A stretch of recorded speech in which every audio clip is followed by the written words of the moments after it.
presentation. If you're having any technical difficulties, let us know because We can see it. Okay, cool. All right, so today we'll be talking about gardening for pollinators and native plants and gardening for wildlife. First, I wanted to talk a little bit about the Master Gardener program, that you know who I am. I'm a Wake County Extension Master Gardener volunteer. The Master Gardener program was started in Washington State around 1972. The first group was trained. It took them about a year to train, and then they started answering questions from backyard suburban gardeners in 1973. Today, there are master gardeners in all 50 states, the District of Columbia, in Canada, and in South Korea. So it is an international program. In 1979, it came to North Carolina. We've been leaders in this program. We're trained by NC State University faculty and staff to provide research-based information about gardening and the environment to individuals and communities across the state. We engage the community through education, outreach on a wide variety of subjects, and through a broad spectrum of projects around gardening. There are about 170 certified master gardeners in Wake County. We had a new class start in January of this year. At the end of their training, the students will be mentored through their qualifying year of volunteering, and after meeting certain requirements, they become certified master gardeners. And since we're such a small group, I thought we'd be just really casual. Feel free to ask me questions if you have any.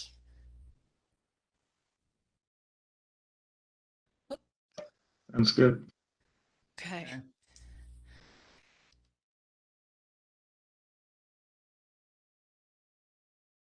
There we go.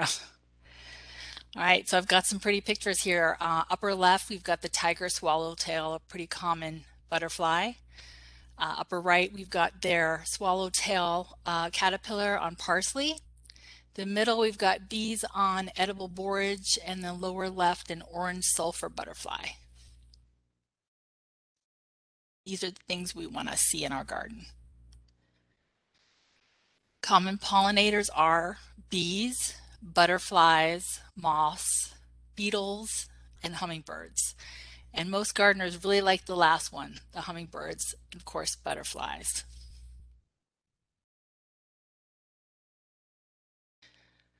Pollinators are important for a variety of reasons, as we all know. They increase the size of fruit, they increase the number of seeds, and they provide consistency and shape on fruits. So they're really important to agriculture and to our food. We have some more pictures here. The Kirk Community Garden and a pollinator garden, pretty small. Then you've got a field of black-eyed Susans. So these provide food source for pollinators. Native insects evolved with native plants. So we talk a lot about native plants when we're talking about pollinator garden. Many insects can only survive on one or a few species of plants. So, of course, the foreign Japanese beetle can eat everything, but our monarch caterpillars, for example, they can only eat the members of the milkweed family.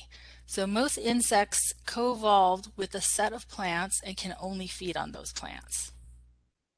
So native plants are really important, and we recommend increasing the native plants that you use in your yard. If you wanted to set a goal of maybe 75 to 80%, that would be amazing. Something else we want to talk about is the not using pesticides. You want to reduce or absolutely eliminate all pesticide use. There are a lot of threats to pollinators and birds in general.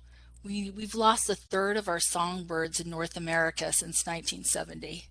And if you grew up, you know, taking road trips decades ago, you remember the windshield would be covered in splatter from all the insects. Well, that doesn't happen today because they're under attack. And it's really important for gardeners to think about the choices they make in their own backyard because you can make a difference. So we're seeing in Wake Forest, that's where I am, and Raleigh, the whole area just lost of habitat. It's not just lost, but it's fragmented. So, there's not a way for the frog to cross the road, so we're losing them. We're clearing forests, we're removing the sheltering trees, the leaves, the shrubs. Every fall we remove all of those leaves from our yard, and there's a lot of pollinators, moths, butterflies, that cocoons look like fallen leaves. And, we're getting rid of all of that, kind of very much disrupting the healthy ecosystem. We also have pollution. We've got rainwater with toxins, we've got insecticides, herbicides, fertilizers, petroleum products, all that going into waterways and wetlands. So, the animals, the wildlife are struggling. So you can make a big difference. We recommend that you never apply pesticides when plants are in bloom. I don't use pesticides at all. The mosquito sprays, they tell you that they're non-toxic to bees. That's not true. It's toxic to everything. It's non-selective, and they may not spray it when bees are out foraging in the afternoon, but sometimes I have seen those mosquito companies apply it improperly. If you see that, you can report it. But I recommend just educating yourself and using the least toxic product you can if you have to. And master gardeners can provide guidance if you find you're in a situation where you think you need a pesticide. Kind of keen here. Yeah. I have a question for you. So last year when I was having events in my backyard and I went to Lowe's or wherever and bought these foggers and treated my trees, are you saying I should not have done that? Well, for me, it's that there's an insect that's going to be feeding on that. And if you're growing fruit trees in this area, you're going to have to spray to control them. But you want to never do it when they're blooming, for one thing, because that's when the bees are visiting. There's less toxic systemic insecticides that like you apply as granules to the soil, and then the plant uptakes it, and they're a little safer for bees, but they're not 100% safe for bees and butterflies. Yeah, my concern is just like controlling for mosquitoes because that is somewhat problematic here. Yeah, mosquitoes. Well, the thing is, those sprays, they will knock out the adults that are there during the time that it's applied, but Mhm. new ones can fly in from the neighboring yard, and their larvae only take, days to mature, and it doesn't do anything to those. So it's really, there are dunks. They're made with a insecticide that is not harmful to other insects. It will damage dragonflies, um, Ooh. but it kills the larvae of mosquitoes, and you can put that in ponds if you have a rain barrel or anywhere where you have to keep sitting water.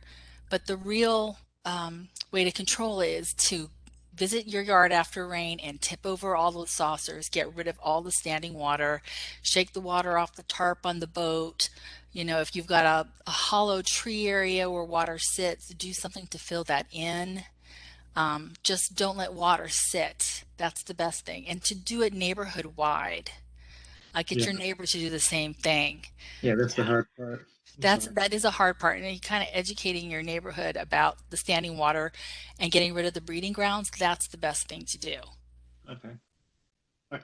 Thanks. Sure. Karen, Deborah, I have a question about, you said you can report if the mosquito companies are improperly spraying. Who would you report that to? I don't have the phone number in front of me, but I would Google North Carolina pesticide safety, and there's a hotline Okay. number. Okay. If you called the master gardeners, they could get you the hotline number. But it's, if you see them um, fogging near somebody's rose garden, Yeah. everything's in bloom, that's not, they're not supposed to do that. They're supposed to do it, early in the morning when the bees aren't out foraging and not on blooming plants at all. So Okay. I know that beekeepers have a big problem with that. Yeah. So there's some companies have been fined. Yeah. Yeah, but if And nobody speaks out, you know, right. somebody's, yeah, yeah. Gotcha. Gotcha. All that. And then my husband John had a question. Karen, this is Deborah as well.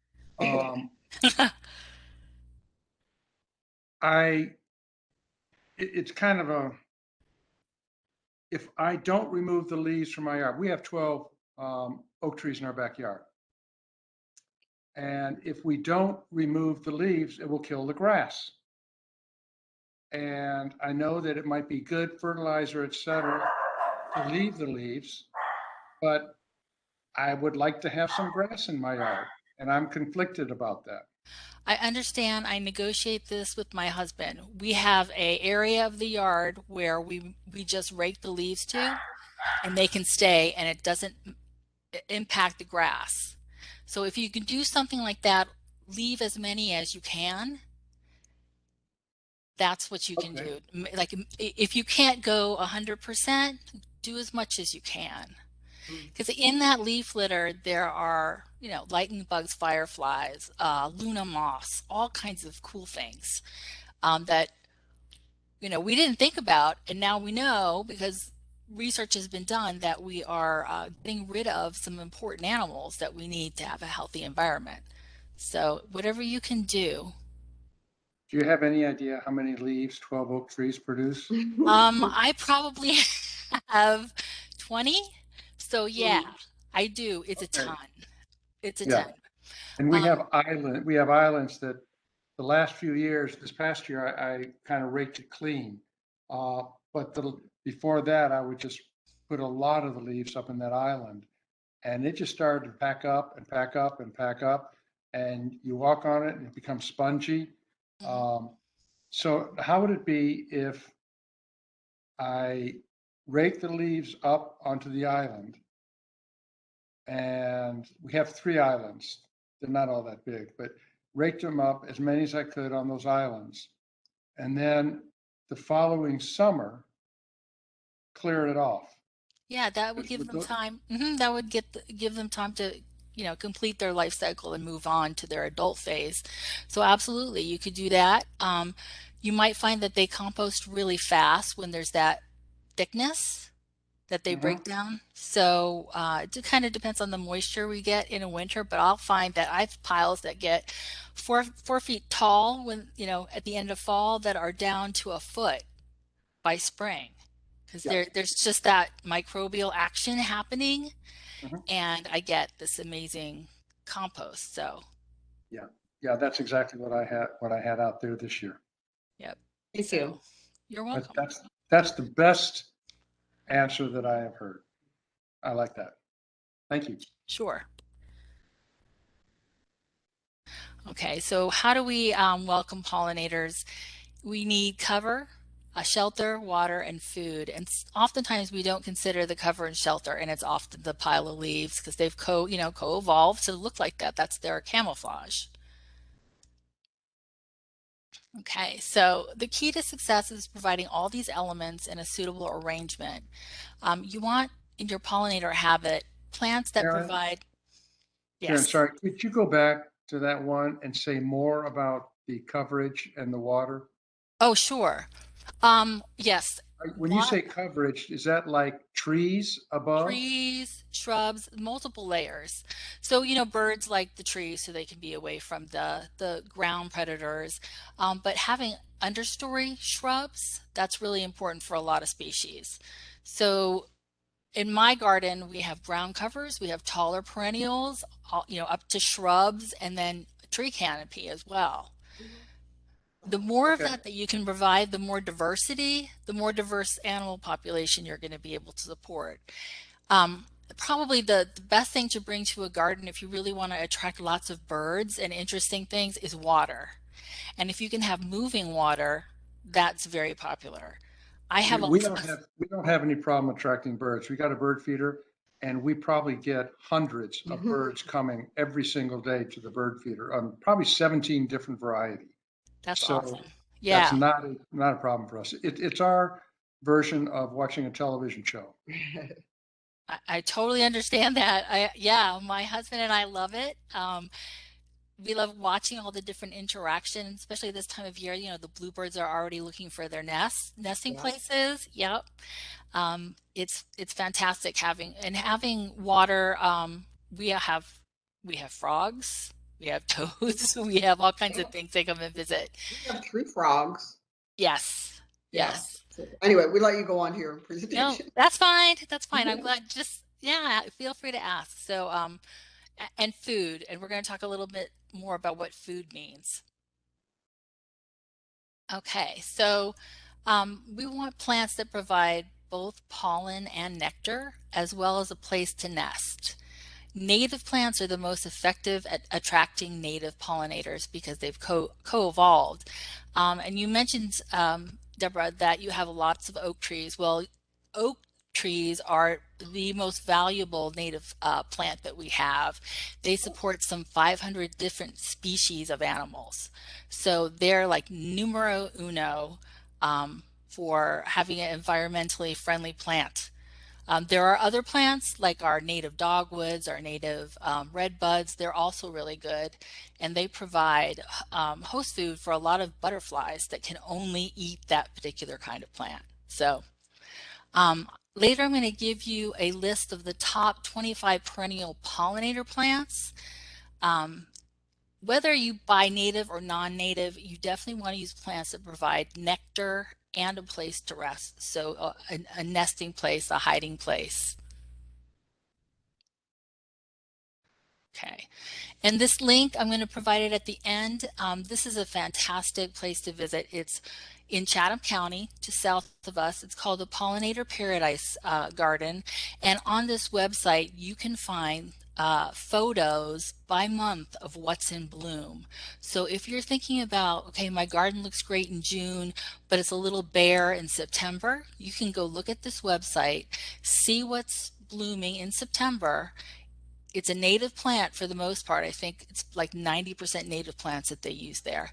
And they also have where you can find the plants. So not just, use this plant, but you can buy it at this nursery, which I find, is one of the challenges. You'll get this great plant list, but you can't find it at Home Depot or Lowe's. So this website at the bottom is a fantastic resource. And I'm just going to click over real fast so you can see what I'm talking about. So question, that was a pretty involved link. Yes, Can you send this PowerPoint to us so we could just click on that? absolutely. And here is just taking you to it right now. There's the monthly bloom slideshow, and there's plant lists, and you can actually visit and take a tour with the agent, Debbie Roos. She's won awards nationally for this garden. It's really a fantastic resource. And she puts together her top plant lists and where they're from, the common name, the scientific name, and I'll share this link with you too. Yeah, 85% of them are native to North Carolina, the plants that she uses. So it's a wonderful I've also resource. read, like, I won't mention the stores, but some stores that have nurseries, big box stores, that spray their plants with a certain chemical that is not good for Yeah, pollinators. neonics is what we call Yes. them. Yes, and so Something, yep, yes. you want to avoid that because Yeah. it can disrupt the life cycle.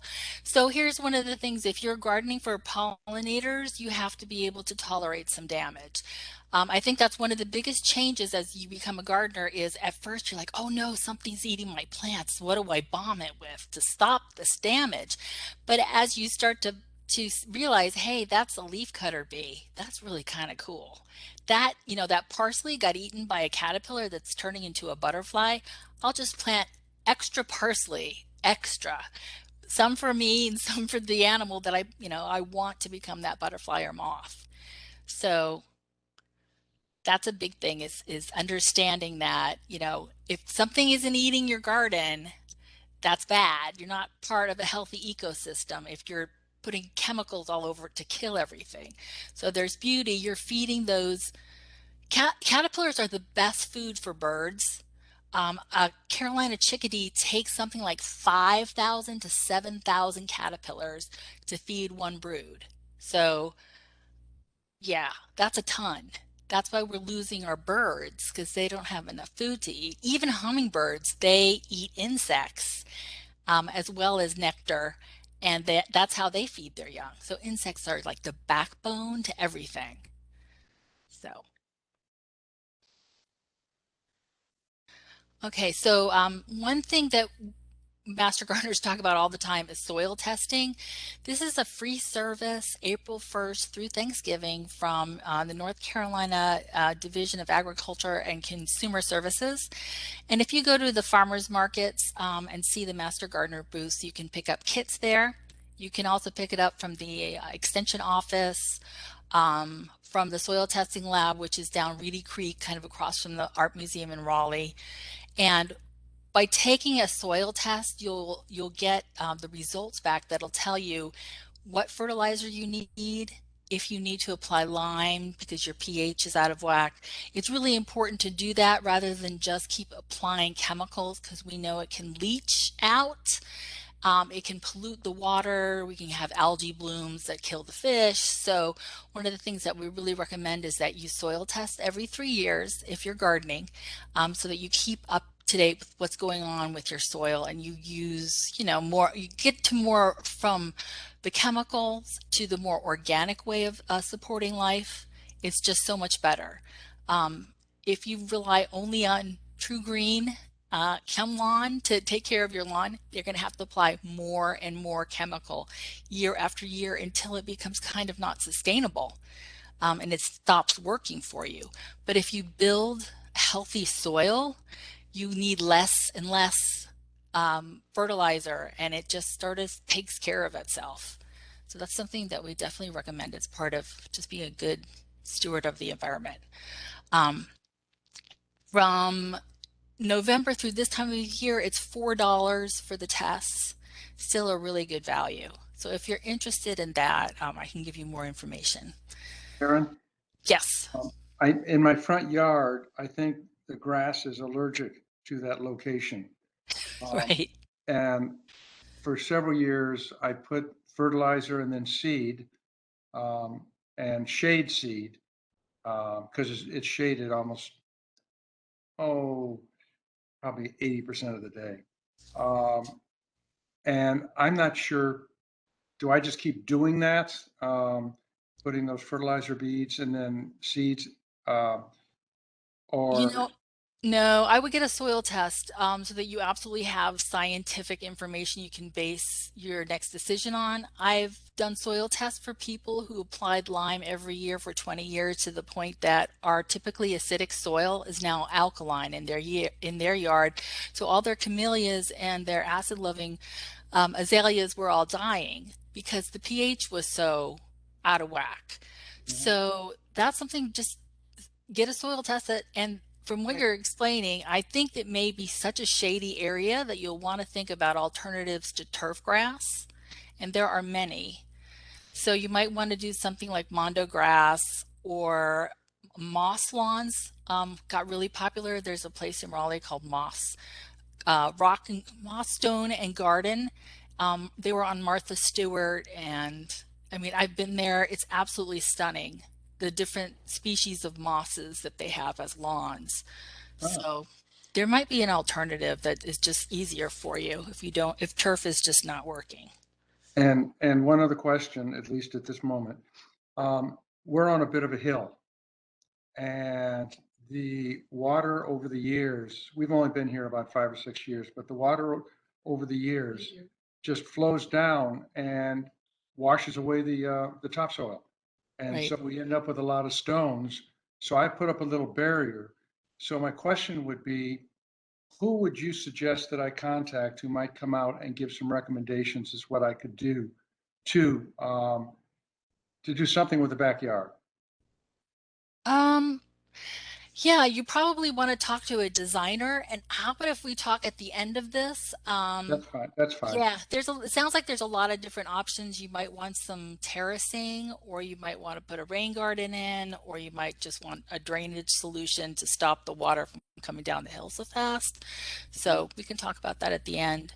And let me That's, also add this, Karen. So there's an NCSU landscape design student who is presenting next week.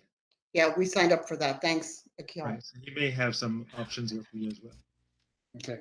Yeah, I know that sometimes their classes let them get credit for working on projects. So I got a good project.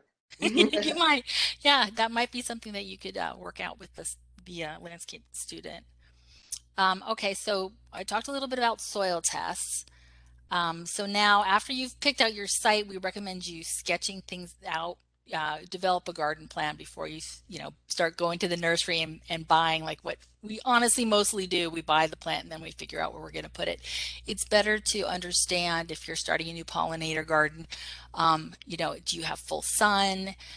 Is it clay soil? Knowing all of that when you go to the nursery will help you pick the right plants. You can't always amend your soil, but it makes sense if you've got heavy clay to buy plants that are adapted to survive in heavy clay rather than fight it. Because there are plenty of plants that will do, you know, incredibly well in heavy clay, in full sun or in shade. So knowing all of that, sketching it out, knowing where water sources are. And then there's some general design recommendations that you plant the tallest trees and shrubs at the back of the border. If you have an island, they might be in the center of the island, and towards the front you do shorter layers. But of course, all of that is up to you. Some people like to mix it up and have a few tall things in front, and that can be really fantastic too. So, let's see here, not moving for me.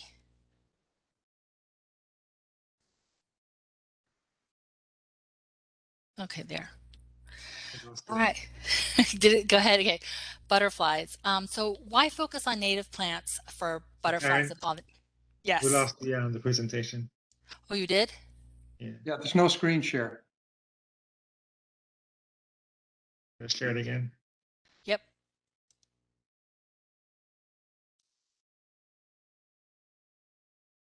Okay. Did you get it? Got it. Do you Yes. Bingo. see it? Do you see? Okay, the whole thing? All right. Sorry, must have hit the wrong button.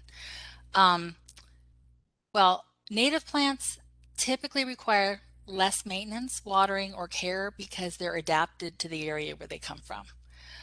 So you can see those absolutely fantastic lilacs that grow really well up north. They just don't do as well here. You can grow them, but they're going to struggle. Delphiniums, they're going to struggle. A lot of plants just don't do so well because we're very humid. And native plants, they also attract butterflies that are native to the region. Caterpillars are very picky eaters and will only eat very specific host plants. Native plants provide these specific food sources. If you've ever watched the monarch caterpillar eat a milkweed, it's actually really smart. The stuff is that's running through the milkweed is toxic, and other insects can't eat it. But the caterpillar knows somehow how to go down the leaf, bite through the part to stop the flow of sap, and then go the other direction, eat the leaf from the tip down, because now that toxic sap flow has been stopped and it can eat it. And actually it can ingest the toxins, which makes it toxic to prey. So it's really important for them to have that milkweed. Some exotic plants, they grow with excessive vigor and they can compete for space with native plants. And some exotics have escaped and become what is called invasive. So you may have heard people call something invasive and it's native. Technically, you can't be invasive and be native. You can be aggressive and native, but to be invasive, you have to be exotic and escape the garden and then outcompete the natives in nature. So there are aggressive natives like Monarda, which is, you know, kind of great if you've got an area that is heavy clay, full sun. It's a native plant. It's easy to dig a piece and spread it around your garden. But then there are other things that are invasive that we don't want to plant, like Queen Anne's lace, because it escapes the garden, gets into the meadows out there, and it takes over and it displaces the native plants that we want, that we need to keep. So we always want to find out about the plants. Are they invasive? Because you do see things like English ivy for sale at Lowe's, and it's fine if you're growing it in a pot, but if you put it in the ground and it grows rampant, it's going to climb the trees, it's going to suffocate the landscape, and it's not native, so it's a problem. And North Carolina State University and UNC Chapel Hill both have websites where they list invasive plants, things like Japanese honeysuckle and Japanese stilt grass, invasive and really problematic. So we want to avoid those. Most ornamental plants are bred for color and for bloom size, not for nectar production. So you want to, be aware that some of the cultivars of a native plant, they might be called nativars, some places, they may not have the same benefits as the straight species. So just be aware of that. There's some gorgeous orange coneflower. Coneflower is typically purple. The further away it gets from the straight species, the kind of harder it is to grow. It's not as well adapted. It's pretty, but it may not be as beneficial. So that's something to consider. And Karen, there's a question here in the chat from Toshiba. Okay. She's interested in permaculture gardening and wants to know if you have any tips on that. And then she also says that her trees seem a little not well with the leaves. Okay, so what kind of tree With the is leaves it? being left around their base, right? Toshiba, can you get off mute or? Because it really depends on the type of tree. It could be immature and the leaves just hang on some of the lower branches on certain species until the new growth happens in spring. Or it could be an evergreen plant that they do lose leaves certain times of the year. It kind of depends if they're falling off the older branches and you're getting new leaves, or if it's in newer branches that it's falling off. That's more indicative of a problem. But older leaves on evergreens can fall, like magnolias. Every spring we get a lot of calls because people see, oh my gosh, my magnolia is dropping all these leaves. Well, that's when they do it. They do it in spring, but you'll get new growth. So unless you're seeing the new leaves fall off, it's not a problem with Magnolia grandifloras. Permaculture, I have studied permaculture. I took a class at NC State. It's a fascinating subject. It's pretty intense. So there's different guilds of plants, and you want to have plants solve problems and be permanently planted so that, like if you have a deer problem, you might plant blackberries to provide food, but also because they have spines, and it will deter the deer from eating the fruit trees that are on the other side of that hedge. So that's kind of what permaculture is about, is maybe planting a grape arbor over your chicken coop, and then when the Japanese beetles attack the grape, you shake them and you feed your chickens. That's kind of the concept of permaculture. I can give you some recommendations of books to read, but that's like multiple classes to talk about that subject. I will say, that's something that you really want to design up front before you start planning, because it's hard to change. You talk about collecting water that falls from rain to irrigate your food crops. All of this has to be thought out before you start planning your permaculture garden. I hope that helps some. Okay. I did it again, didn't I? You're here. Oh, you're here? Okay. I'm good. Okay. All right. So again, we focus on native plants for habitat. And then, why is this not moving? There. Okay. So diversity is really important. An effective butterfly habitat provides everything a butterfly needs to complete its life cycle. You want a good diversity of host plants to attract a variety of butterflies and their caterpillars. Caterpillars are voracious but picky eaters, and they, as we said, they usually feed on a particular species or family of plants. You want a variety of nectar plants that will offer food throughout the growing season. Different species of butterfly are active from early spring through late fall, so the longer you can have food for them, extending the bloom season will provide different species food. You also want to choose flowers with blooms of different sizes and depths. Smaller butterflies like hair streaks and skippers, they have a shorter I'm not going to say this right, proboscis, and they're unable to reach the nectar in large blooms. So that's their, their little feeding thing. The little, it's like an antenna, but it's a little nose. A larger butterflies such as swallowtails, they like larger blooms. So consider also the moisture and the light requirements of the plants before introducing them to your habitat. You want to put plants that are the most appropriate to your soil and your sun. And if you have challenges, to do some research in advance and kind of group like plants together. So you're not going to put a plant that likes a lot of moisture with the plant that likes it really dry. You're going to combine them, plants of like needs, together.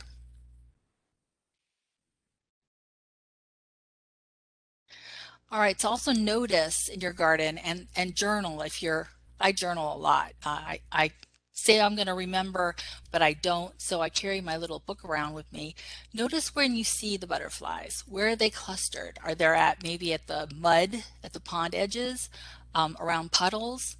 If that's the case, then create your own butterfly watering hole where you can create a cute little environment. It's great for photographs to have a saucer. You've got image here where it's filled with sand and they added rocks and they just keep it wet, and the butterflies land on this and sip.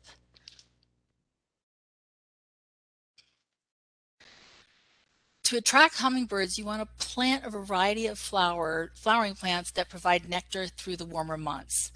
Hummingbird feeders are good artificial sources of nectar for birds, and they should be filled with a boiled solution of 4 parts water to 1 part white sugar. And don't use the dye. That's not good for the birds. And even the stuff that you can buy pre-made that's red, don't use that.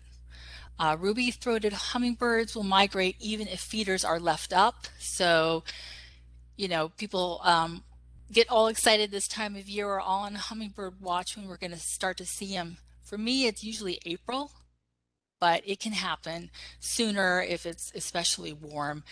And sometimes you'll see them and they're just migrating through. They're not going to stick around in your yard, but they're absolutely fantastic to watch. They're pretty territorial. If you've seen them in your yard, you've probably seen them fight. The males will guard their feeder and not let other males use it. Sometimes they'll let females, but they can also be possessive and not let the female use it. So they're fantastic. They pollinate more than 160 native North American plants. So they're really easily attracted to a backyard. Okay. Karen, I put up 2 hummingbird feeders because they were fighting over the one, and they still fought on each feeder. Yeah. It wasn't enough that there were 2 feeders that they could split, and they're not that close to one another, but they still would be at this feeder together fighting. It's very interesting to watch. They're about 20 feet apart. Yeah. Yeah, they're amazing. If you find their nest, you'll notice they will use spider webs to bind those little nests together. They're just amazing little, yeah, they're tiny little nests too. Yeah, I've seen it online, but Yeah. And of course, they feed their young insects. So that's another reason why we don't want to use pesticides. We don't want to poison the hummingbirds because you don't think about that. But most birds, I think it's like 95% of songbirds have to have caterpillars in their diet while they're rearing their young because of the protein and all the chemicals that are inside of a caterpillar. It's just really a nutritious source of food for baby birds. So some facts about them: they're capable of flying faster than 30 miles per hour, more maneuverable than a helicopter, and they weigh about a penny. As a group, they're only found in the Americas with about 325 total species, and they mostly live in the warmer areas. 17 species occur in the United States, 13 breed here. In recent years, other hummingbird species are being reported in North Carolina during winter, with 5 species detected as late as 1990. They're really common in suburban gardens, and they build small nests of lichens and spider webs on the top of horizontal tree limbs, 10 to 30 feet off the ground. They fly from Mexico, the Caribbean, Central and South America, and they travel 20 hours to fly across the Gulf of Mexico. Pretty amazing. Okay, so again, we're talking about diversity of nectar plants. They like nectar from bright tubular flowers like crossvine, which is a member of the trumpet creeper family, Carolina jessamine, which will be blooming really soon, and red buckeye.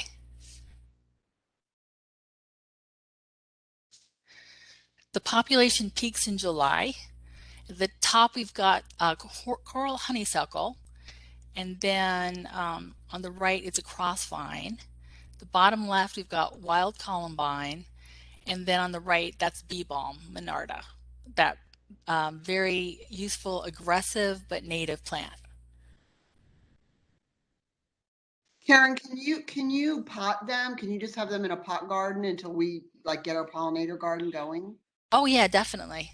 Okay, thank you. Yeah, yeah. Because I There's know they liked fuchsia. I had a couple fuchsia plants in a pot, but the fuchsia plants don't survive our summers. It's just too hot for them. right. So I haven't gotten anything else specifically for the hummingbirds because I didn't really know what to get. So this is helpful. Sure. Yeah, they like that tubular red flower. That's it. Red is their favorite color. And then bees. So honeybees are the most well-known native bee. There are over 20,000 different species of bees worldwide. In the US, there are over 4,000 species. In North Carolina, we've got about 500 varieties. With 50 species of bumblebees. So they're very diverse. There's everything from the big, slow-moving carpenter bee that, kind of hovers in front of you to tiny little bees that you don't even notice or that look like little, flies. A healthy garden can support 75 or more species of bees around here. So as we know, we need bees for fruit and vegetable pollination. They're very efficient and wonderful pollinators. If you look at the Pollinator Paradise garden website, Debbie Bruce takes really great macro photography and she identifies all the species, the leafcutter, the sweat, the mason, the carpenter, the yellowface, the bumblebee. There's like blue bees and all kinds of stuff. I've taken some classes on bees and it's just amazing the diversity. I had no idea until I took this class and how many of them are solitary because you grow up thinking that bees live in hives, but most of the bees are solitary bees that live there in the ground or nest in like the hollow stems of plants. So most are solitary and they're not aggressive at all. Bumblebees do live in small colonies, but most of them nest in the ground. And they really, a lot of them don't even have the ability to sting you. Karen, do you have any? I find the carpenter bees very fascinating. I didn't know they were native actually, but do you Yeah, have any? They love our wood railings. right. Any? It's treating them. Yeah. So I actually have um, a insect house. Now you Mhm. can buy these things pre-made and those, from what I've read, you have to be really careful. They're not necessarily the best thing because if there is a disease, it's kind of like it spreads too easily in Yeah, those. But I've been to some public gardens, and J.C. Ralston Arboretum has one, an insect hotel, um, yeah, I've and seen that. and so I've built one for my pollinator garden.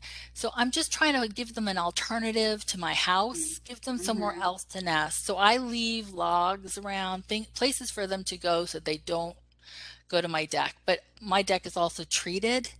It's been stained, so I haven't had problems. A previous house I had, it seems like they all, we would treat it and they would come back. We would fill the holes, it would come back Yeah, year yeah, after year. yeah. So I know sometimes you have to make that difficult choice. Like what do you do? Maybe I have no choice if they're destroying my property. But Right. if we can give them an alternative place, at least you've tried. You know, you Yeah, and you do somebody your best.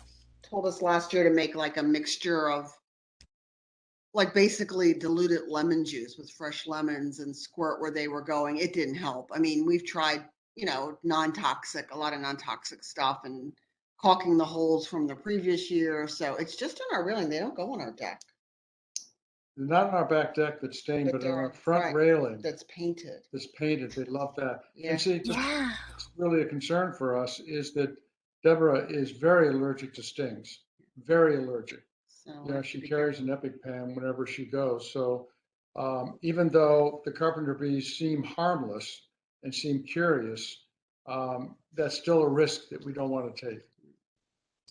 I understand. Yeah, it's do your best. Yeah. Obviously, if there's a family member who has allergies, or they're destroying a part of your home and you've done everything you can, you know, you have to make a choice. But we don't want to just kill all of them, you know, No, just no, that no, no, one, just no. that one. Yeah. No, there's a certain bush that blooms out here, and I don't know the name of it. It's in our yard, a big, big bush. And when it blooms, the wasps are all over it, which I love. So I just don't go out on the deck for that kind of 2 week period, There you go. See, it's because I don't want to get rid. I know the wasps need that nectar or whatever they're gathering, but I also don't want to get stung. So I just stay in for a couple weeks and don't really go out on the deck. yeah, and it's not wearing perfume. And if you wear anything, it's personal protectant, like Yeah, DEET not or something. yellow. They love Yeah. yellow too. So, Hmm. yep. Thank you. Sure. Okay, so bees visit flowers for food. And one of the things that you can do to really help the bee population is just plant some flowers because they're starving, is one professor told us. There's just you go from yard to yard in your neighborhood and you're going to see boxwoods, hollies, privets, um, a few Japanese maples, but you're not going to see a whole lot as far as food for bees. That's not sustainable. We need to think about the future. So let's not lose species that we haven't really even studied. It's scary when you read the numbers, but we're here to talk about what we can do, and we can plant um, something that produces pollen, something that produces nectar. And we all are going to get the pollen anyway, so you might as well just accept it if you live in North Carolina. It's around the corner. Karen, another thing about indigenous plants, and I can't remember who told me this, but when I think it's birds, but maybe it's insects, I don't know, when they migrate, if you don't have a native species here, it may have a less potent nectar. And they need the native species because it is developed strong enough so they can make their migration. But you Yes. bring in another plant that doesn't have the same quality of nectar, then they can't make it. Absolutely. Yes, and there's something else that's true with certain tropical plants that continue to bloom past the natives. The insect isn't triggered to migrate. It doesn't realize, okay, season's over, you need to go underground. So it'll keep feeding and they get confused.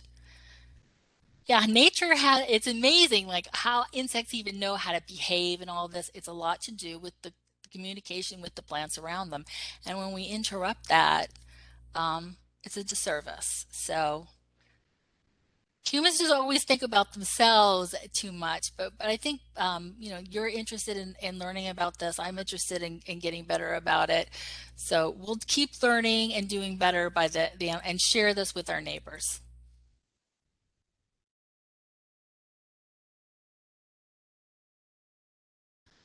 All right, so we know bee decline is a big cause of concern.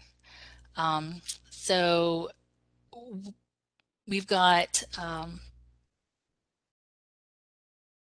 lot of decline. I'm not even reading these numbers because it's depressing, but there's a lot of decline.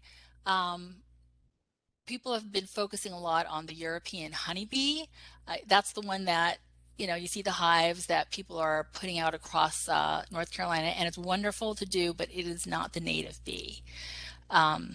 Those bees, because they can be farmed, are the ones that have people feel more economic impact when they're damaged. We've lost a lot of the honeybees because of a mite and diseases, but it's also our native bees. They're fantastic pollinators and they're actually more efficient, but you can't, they're not farmable, so you can't like breed a whole bunch of solitary bees and take them to the almond field when the almonds need populating.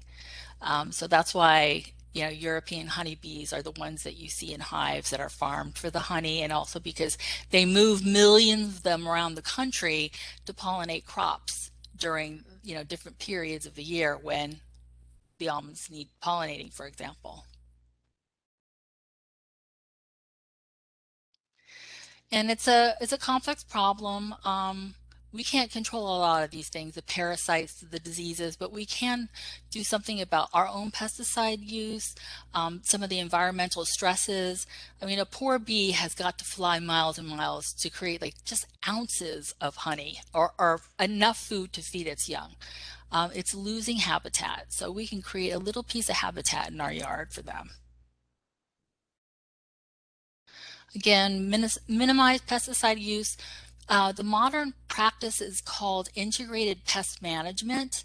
It's a pretty detailed subject, but what it does for agriculture is it says, okay, let's plant species of plants. Let's do things biologically without using chemicals. Chemicals should be our last option. Let's do all these other things, mechanical controls. Let's tolerate some damage. Let's find plants that are less susceptible to damage, and seek a balance. There's a lot of problems.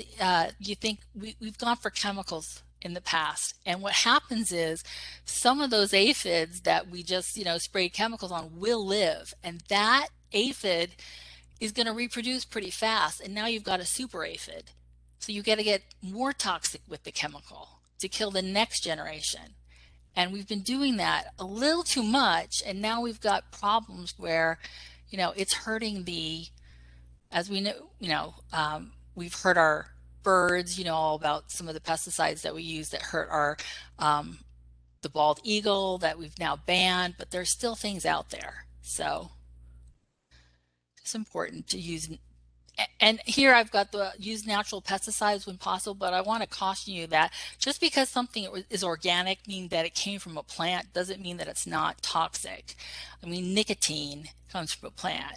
Cyanide comes from a plant. There's some pretty toxic stuff that comes from a plant. So that can get a little bit more about marketing, that it's organic, but it can still be pretty darn toxic just because it's organic.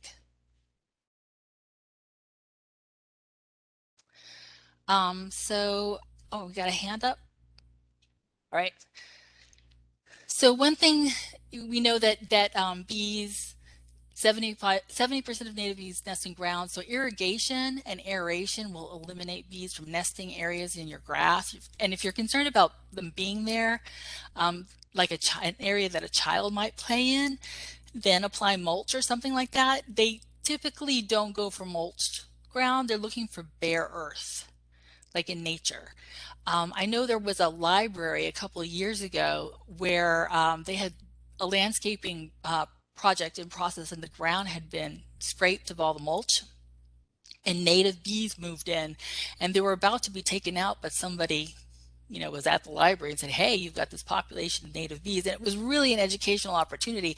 They put up signage and let people know, hey, these bees are going to be out for about another month, and then they're going to go back in the ground. This is, you know, short-term inconvenience to the humans, but let's just leave the bees and let this project not plant for a while. They'll go back into their dormancy period, and then we wouldn't have harmed this population.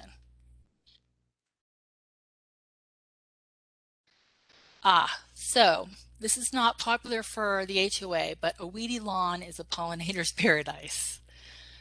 So if you can, you know, have some weeds in your yard. Having perfect lawn is not the healthiest thing. I mean, I'll be honest, I don't have any weeds in my lawn, but I have tons of flowers all around. So flowers are super important. Plant flowers. All right, let me look at time here. We're getting close to the end of our time, and I've got a lot more to go through. Is there anything you want to specifically focus on? This gets more into, sun, how to plant, native plants, perennials, diversity. Um, can folks stay on for an extra 15 minutes, or do y'all have to do a hard stop at 3:30? We can hang out. It's getting really detailed for our Pea brains. pea brains, but we would love to hang in. Okay. And also we can, We're still new. if you send us this PowerPoint, but maybe refer us to some reading where we could spend some more time going over it. Absolutely. I've got a lot of pictures of plants in the next few slides. One thing to let you know is that you may have heard this. They say the first year a garden sleeps, the second year it creeps, and then the third year is when it leaps. So it takes a while to establish. You got to be a little bit patient. And I got a lot of pictures of some really great native plantings and this is from Debbie Roos, some pictures of bees.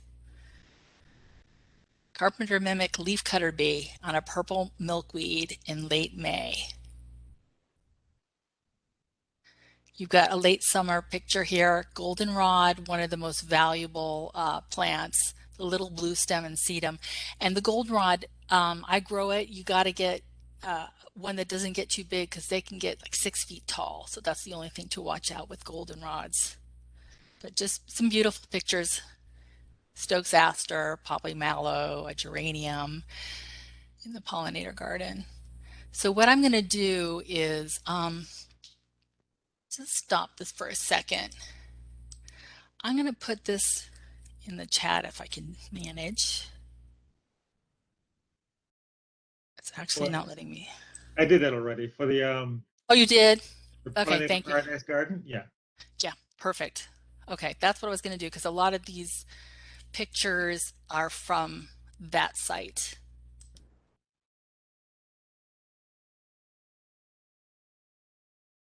This one is called Joe Pie Weed. And some of these plants, I wish they didn't call them weed, butterfly weed, or Joe Pie weed, because they're not weedy at all. Look at that. It's a honeybee, big guy, and a sweat bee, the little guy. One of the sweat bees stung me last summer. It was not fun. This is called a cuckoo leaf cutter bee. And what plant is that? Blue vervain, Verbena hastata.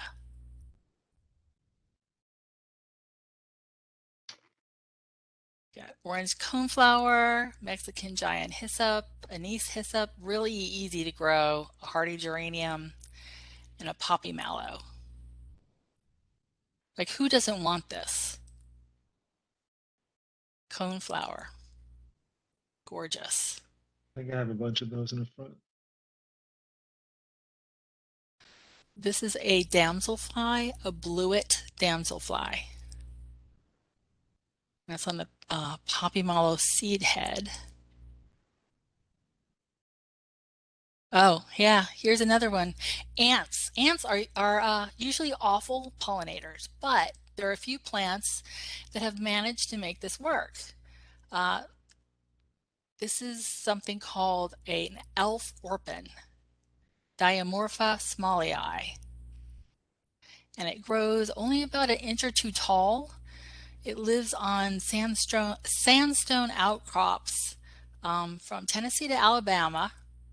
And because it's so low, ants can visit it 20 or 30 times very quickly.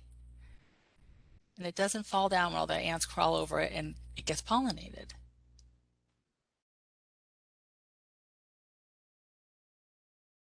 Okay, come on, move. There you go. Beetles also pollinate. Got butterflies. And then regular flies, which usually means the plant sort of stinks when it's blooming, if it's attracting flies. Okay, and here's some resources. And this is the one that would be really useful to take a look at for more information. Maybe And send it to me. I'll send it out to everyone else. sounds good. I will do that. And that is the end of the presentation.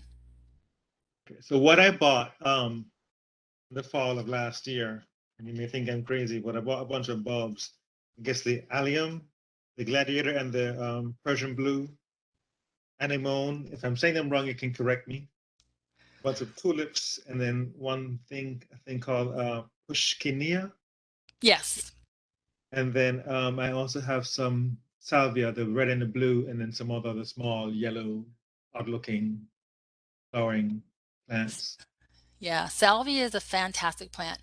I'll tell you, tulips, I grow them too, but we typically don't get the great bloom the second year. You might get lucky, but they're typically grown as annuals just because we're so warm, they don't have enough time to put energy back in the bulb. The species tulips do a little bit better. There's like Little Red Riding Hood, the Greggy Eyes. I've grown some that for 5 or 6 years and they continue to bloom. The other problem is that voles and squirrels will dig them up. So you kind of have to protect the planting. But yeah, the allium, I grow them too. They stop people in the tracks. There's so many different kinds. The bigger, more showier ones that come in from Holland, they kind of decrease in vigor, but there's so many alliums that you have to grow some. You have to try, and they're so worth it. They're fantastic plants. Daffodils are really reliable. There's one called February Gold that's so true to its name. I've got hundreds of daffodils blooming right now, and there'll be thousands soon. So they do naturalize pretty easily. Okay. So my planting of, probably 512 years ago, I don't even know how many there are. Yeah, totally worth it. You get to that point and you can start dividing and giving them to friends. So salvia should be grown by everybody. They're just really fantastic. Some of them get pretty woody and vigorous. Mhm. So, but that's an absolutely fantastic plant. So I'm looking forward to the birds. yeah, I have only seen them in other people's gardens. I have not grown those, so I don't have personal experience, but I've definitely seen them in catalogs and thought about it, but I haven't bought any yet. All right, any other questions or? All right, Um, Lou, thank you for doing this for us today, and we learned a lot. wonderful. Definitely, Karen, a lot of motivation too, so appreciate it. Yeah, No, you left absolutely. us with more questions and answers. Thank you. But we're off to a very good start. After a very good start. We had to do some research and Yep. make And sure I'm we're doing wondering things what right. my having the bug sprayer come every 3 months is doing. We have Moxie come every 3 months. I mean, they just spray around the foundation but what critters are getting Hurt by that. hurt by that? Yeah, see, I used to years ago, but now I like spiders because I took a class on spiders, and Yeah. I think part of it is like realizing, the hummingbird uses the spider web, and that I didn't never thought of that before. And then I have animals, like little lizards. I have them all over my yard, and I know they eat things, and Yep. I don't have a insect problem. I know some of my the other thing is I've taken some classes with entomologists who've said when you spray and you kill that insect, and it dies inside the wall of your house, it attracts this insect that likes to eat the carcass of that insect, and it's worse. And I'm like, okay, I'd rather, Yeah. I'd rather like get into a if I get an occasional ant problem in the Right. house, I will deal with it, but I'm not gonna spray. Yeah. So how do you deal with it? Because I mean, we really do like the spiders, and if we catch a spider in the house, we don't kill it. We just take it We outside. take it outside. Right. Yeah, there you that's how you do it. You And, take it outside. I guess we have, yeah, I guess we But this- have a brooding place for spiders, but it's the ants that that's really a concern.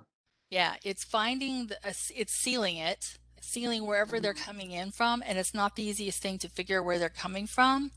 And then finding what are they going to, and absolutely getting rid of, like, cleaning the surface, because you know how they leave that trail Yeah. Yeah. that they follow. I mean, it's a pain in the butt, but for me, I don't want to put toxins in my house either, because my dog will find it and eat it. So Yeah. that's how I do. I kind of have, you look at it and you say, okay, what is the current research for dealing with ants? What does NC State say to do? Mhm. And I usually will search for NC State's advice, and then I'll look at like Clemson or University of Georgia, because I know the species of ants are the same, or the question, it's easier for me to rely on the answer if it's from a state nearby and it's from a university source, rather than, Mother Earth and some of these other places. Sometimes it's kind of woo-woo. It's not really Yeah. science. Yeah. Yeah. So, Because we also have moles and voles, which we have stopped treating. The pest control wanted to treat for them, and I said, no, you're not putting, I don't want poison out in our yard. The foundation of the house, that's what we've agreed to, but I don't want them chemicalizing the yard. And we had to stop a neighbor who was trying to put chemicals on our yard because he thought he was doing us a favor. And I said, please don't do that. yeah. Because we don't And use chemicals, so right, and voles are vegetarian, V yeah, vole, and moles are meat eaters, M mole. And so if you treat for the grubs that the yeah, voles eat, right, and there are less toxic treatments. There's milky spore. It only works on Japanese beetle grubs. It doesn't on a lot of the other grubs, so that's the truth. But it only treats that. It only goes after them, and it's mhm, like it's a live bacteria that goes after them, and then it inoculates your yard, and it spreads, and it, as long as there's grubs for it to feed on, it'll be active in your yard and you'll be protected. It also knocks down your Japanese beetle population. So that's one of the first things I did when I moved to my new house, was get the milky spore and put it out there, because it takes a while to get really effective. But then once you've knocked all the Japanese beetles grubs down, it's going to die itself in your soil. So if you start to see them again, you have to reapply. But I haven't reapplied in 12 years, and I don't have to put up Japanese beetle traps, which aren't a good idea anyway. we don't Um, have those. We've never had Japanese beetles, so I don't know what kind of grubs they're eating. they're eating grubs from something else. There's so many Yeah, different grubs. There's so that many can different grubs. work. Yeah. Yeah. Anyway, thank you so much, Karen. Really appreciate it. All right. You're welcome. Thank you for inviting me. Thanks, Akil, very much. Yes, thank you, Akil. You're welcome, all.